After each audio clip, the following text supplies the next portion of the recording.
ကြီးဟာနာကြီးစွာညီထွားရှိုက်လို့မြင်နေလွန်ကျူတဲ့လူသားကြောင့်ရာရာပြုံးကြည့်လို့နေပြီကျိုးရဲ့ကပါကြရာမြောင်းလို့နေပြီဖန်ဆင်းစားချိန်ကြုံကညိတ်သက်ချင်းပြေဝရဲကပါချမီရဲ့စမီ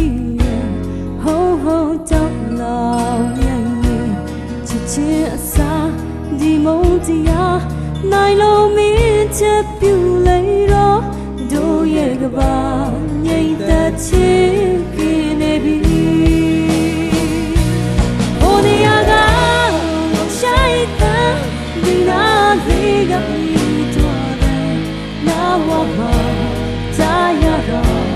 ရင်လေးစရာလူတွေရဲ့ညို့တွေဒီနေ့